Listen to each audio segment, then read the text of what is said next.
안녕하세요. 자유 유튜브입니다. 오늘은 일산 파주 부동산 폭등 올 수 있다라는 제목으로 한번 이야기를 해볼까 합니다. 이건 또 무슨 헛소린가 라고 생각할 수도 있는데요. 자, 이렇게 생각하는 사람도 있구나, 아니면 이런 관점으로 또 바라볼 수도 있구나 라는 생각으로 영상을 한번 감상하시면 좋겠습니다. 영상을 본격적으로 감상하시기 전에 구독 버튼과 좋아요 버튼 눌러주시면 감사하겠습니다. 자, 지금 일산과 파주 지역의 집값이 서울 남쪽보다 쌉니다. 자, 그러면 경기 남부에 비해서 왜 집값이 싸냐? 여러 가지 이유가 있겠지만 기본적으로 양질의 일자리가 부족하다, 교통 인프라가 부족하다, 입지적으로 좀 불리하다, 이런 이야기들이 많이 있는데요. 그 중에서도 북한 리스크가 존재하고 있다는 것 또한 집값에 영향을 주는 요인이라고 할 수 있습니다. 주변에 군부대가 많이 있고 넓은 지역이 군사보호구역으로 묶여 있는 게 사실입니다. 그래서 결국에는 지정학적 위치로 인해서 개발이 많이 되지 않았다. 이것은 평가절하의 요인이 된다, 이렇게 볼 수가 있는데요. 어쨌든 일산과 파주 지역 여러 가지 문제가 복합적으로 결합이 돼서 집값 상승폭이 낮다는 게 주요 골자입니다. 한마디로 억울하다는 말이죠. 자, 그래서 제가 신문 기사 몇 개를 한번 준비해 봤는데요. 자, 분당 아파트의 반값, 자, 폭발한 일산의 분노라는 제목, 2019년 5월 26일 기사입니다. 그래서 내용을 좀 더 살펴보면은 같은 일기 신도시인 분당과 일산인데요. 자, 1993년 5월에 비슷한 가격으로 입주를 했습니다. 자, 그런데 26년이 지난 지금 현재 분당의 아파트는 10억 2,500만 원이고 일산 신도시는 4억 6천만 원, 반값도 안 되는 가격에 거래되고 있습니다. 비슷한 시기에 각각 1기 신도시로 이사를 왔는데 지금 지나고 나니까 집값이 5억 이상 차이가 나죠. 자, 그러니까 일산 사람들 좀 억울할 법도 합니다. 또 다른 기사입니다. 분당 집값이 1억 될 때 일산은 떨어졌다, 이런 이야기죠. 분당은 집값이 쭉쭉 오르는데 일산은 가격이 뚝뚝 떨어졌답니다. 그래서 여기 여러 가지 내용들이 있지만 2017년 7월과 2018년 2월까지 비교해 봤을 때 분당 아파트는 2.5% 올랐지만 2017년 7월에 비해서 2019년 2월까지 일산은 아파트 가격이 오히려 떨어졌다. 그리고 지금도 떨어지고 있습니다. 자, 그러니까 지금 일산과 파주 주민들이 분노의 집회를 하고 있다라고 이야기를 하고 있죠. 3기 신도시 바로 후폭풍이랍니다. 지금 집값이 떨어지는 것도 화나고 앞으로 더 떨어질 것 같아서 더 화난다고 이야기를 했죠. 자, 그래서 상황이 상당히 안 좋아 보이는 게 사실입니다. 특히 설상가상으로 3기 신도시 물량 폭탄 때문에 앞으로 집값이 떨어질 것은 불보듯 뻔한 일이다, 이런 이야기가 많은데요. 왜냐? 그런 분석이 나오는 이유는 당연합니다. 더 좋은 입지에 3기 신도시가 지어지면서 집이 대량으로 공급되는 거죠. 그러니까 일산 파주는 망했다라는 이야기가 나오는 거고, 그래서 파주 일산 주민들이 집회를 시작하는 겁니다. 왜? 집값 더 떨어지면 안 된다, 이런 이야기죠. 자, 그러니까 현 국토부 장관이 일산 서구 국회의원이죠. 주민들을 지금 달래기에 나섰습니다. 지하철 놔줄게. 예전부터 이야기하던 거지만 이번에는 확실히 놔줄게. 자, 인천 2호선 연장해서 일산까지 넣어줄게. 그리고 3호선 파주 운전까지 연장해줄게. 이런 이야기들을 하고 있습니다. 자, 과연 이번에는 정부의 떡밥이 통할지 내년 총선에서 한번 판가름 날 것 같고요. 자, 그렇다면 왜 제가 일산과 파주가 폭등할 수도 있다라는 이야기를 했는지 본격적으로 이야기를 한번 시작해 보겠습니다. 자, 제가 지난 5월 초에 중국의 단둥에 잠시 들렀습니다. 자, 지금 뒤에 이 사진은 제가 단둥역에서 고속열차를 타고 대련으로 이동하기 전에 찍은 사진인데요. 광장에 서 있는 마오쩌둥 동상이고요. 그 뒤로 높은 아파트들이 이제 질비해 있는 것을 확인할 수 있습니다.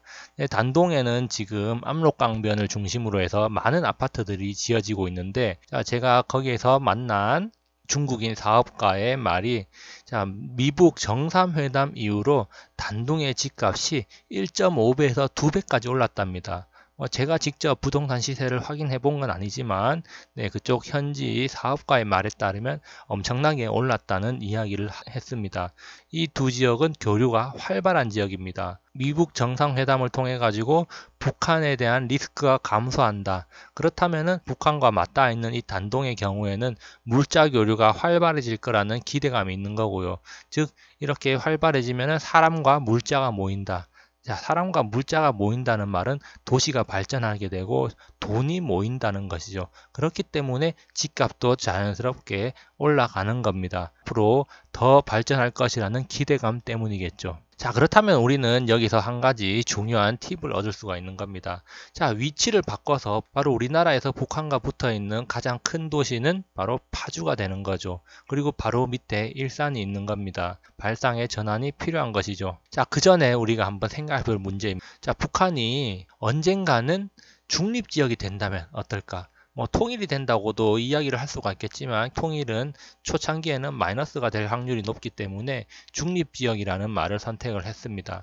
자, 미국의 대북 제재 그리고 중국에 대한 압박이 지속된다면 과연 북한 정권이 유지될 수 있을 것인가? 결국엔 버티지 못할 때 북한의 통 큰 결단이 있을 겁니다. 자, 그 통 큰 결단이 체제를 보장하는 중립국이 되는 거라면 과연 어떨 것인가? 그렇게 한번 생각을 해볼 수가 있는데요. 남한 주도의 통일이 아닌 북한 중립국에 무게를 두겠다는 것입니다. 북한은 무너지거나 중립국이 된다는 겁니다. 북한이 완전하게 무너지게 되면 많은 부분을 우리나라가 떠안아야 될 가능성이 높기 때문에 오히려 일시적으로 마이너스 요인이 될 수가 있습니다. 그렇기 때문에 중립국화가 되는 것이고 그리고 서서히 남한의 흡수 통일이 되는 게 가장 이상적이라고 할 수가 있겠죠. 지금 당장은 우리가 그것을 바랄 수는 없습니다. 하지만 북한이 어느 날 중립국 선언을 할 수도 있는 거죠. 물론 미국이 안전 보장을 해준다는 전제가 깔리는 겁니다. 자, 다시 말해서 통일의 개념이 아니라 군사적 위협이 완전히 제거되는 겁니다. 자, 그리고 자유로운 통행 가능한 지역으로 바뀌는 것이죠. 그러면서 남한과 북한은 완전히 다른 국가의 길로 가는 겁니다. 자, 남한은 자유민주주의 국가로 계속 존속을 하는 것이고 자, 북한은 중립국가로서의 길을 걷게 되는 것이죠. 완전한 위협 제거라는 말 여기서 이제 눈여겨볼 필요가 있는데요.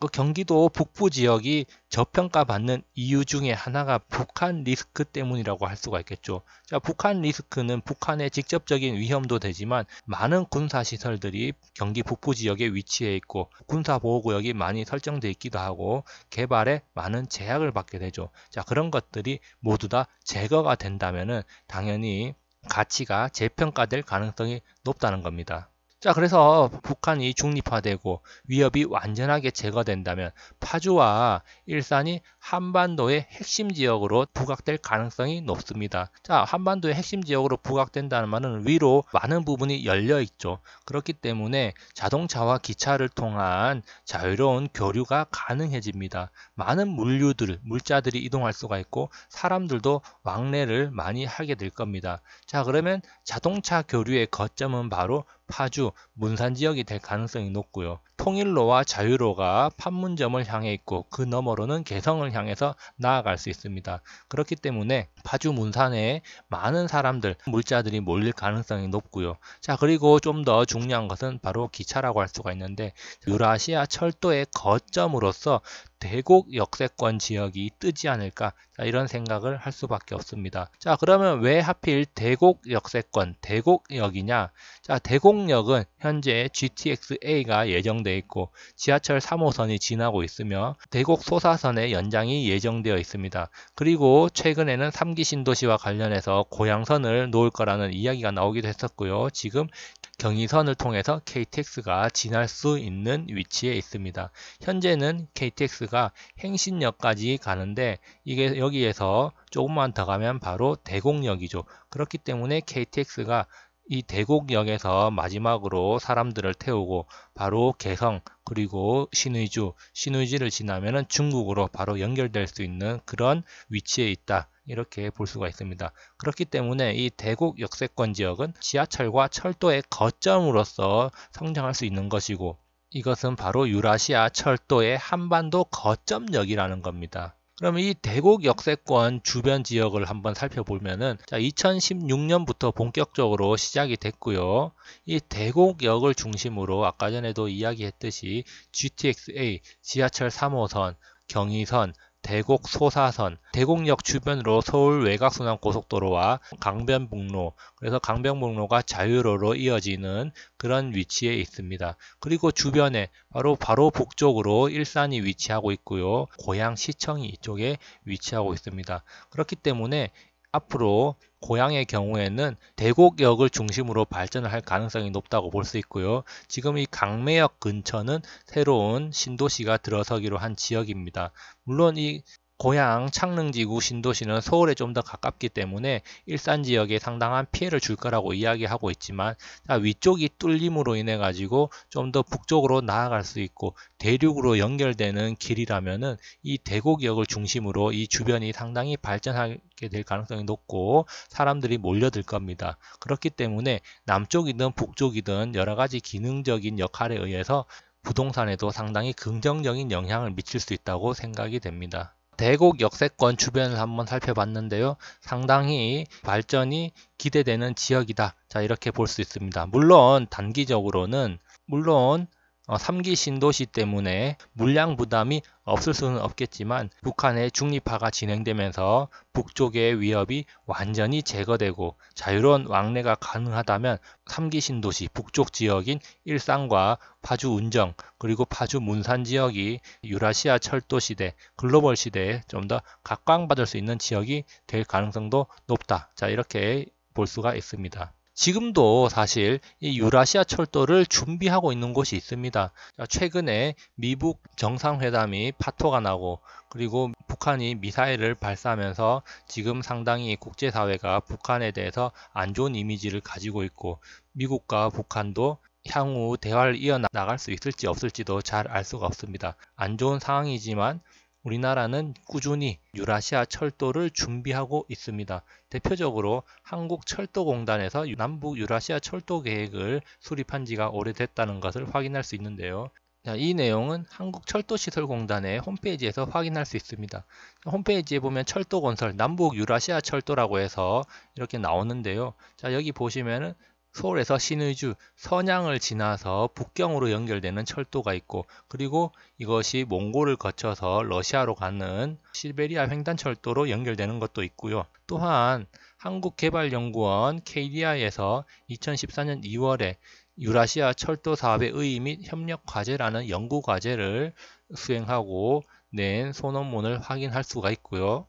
그 밖에 우리나라 지자체, 특히 광명시에서 지금 이 남북 평화철도라는 이름으로 일단은 적극적으로 철도 연결을 추진하고 있다는 것을 확인할 수가 있습니다. 특히 이 광명은 KTX 광명역을 이용해서 남북 평화철도, 즉 한반도 유라시아 철도의 출발점으로 만들려는 많은 노력을 기울이고 있고, 자, 유라시아 광명 시민원정대를 출범을 하면서 여러 가지 대외적인 활동도 하고 있습니다. 특히 최근에는 광명역 북한 개성 노선을 개발해 줄 것을 철도청에 요청을 하기도 했습니다. 2019년 5월 21일입니다. 자, 박승원 광명시장이 광명역이 남북평화철도의 출발역이 돼야 된다고 주장을 하면서 한국철도공사에 북한 개성과 광명역 사이에 철도 노선을 개발해 달라고 협조 요청을 보내놓은 상태입니다. 광명이 유라시아 철도로 연결이 됐을 경우에 그 핵심 요충지로서 자리 잡기 위해 많은 노력을 기울이고 있는 것으로 보이는데요. 자, 제가 생각할 때는 위치상으로 광명보다는 대곡역이 가장 적합한 곳이 되지 않을까, 자, 이런 생각을 합니다.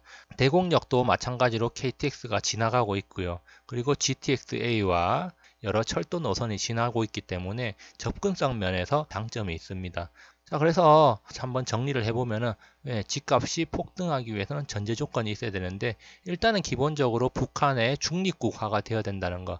이 중립국화라는 것은 위험의 완전한 제거, 그리고 자유로운 왕래를 보장한다는 것이고요. 그리고 북쪽으로 갈 수 있는 루트가 3, 4개 정도만 운영되어야 될 것이다 라는 생각을 합니다. 지금 휴전선을 기준으로 파주와 일산 지역이 가장 핵심 지역이 될 것이고요. 그리고 포천과 강원도 고성 등 이런 보조 지역을 통해 가지고 소규모로 길이 개발되지 않을까, 자, 이런 생각을 한번 해보게 됩니다. 물론 이런 일들이 하루아침에 이루어지지는 않을 겁니다. 인내를 가지고 기다려야 됩니다. 자, 서울 집값이 최근에 뭐 한 3년 정도 많은 부분이 올랐지만 사실 그전에는 오랜 시간 동안 고통과 인내 시간을 거쳐야 했습니다.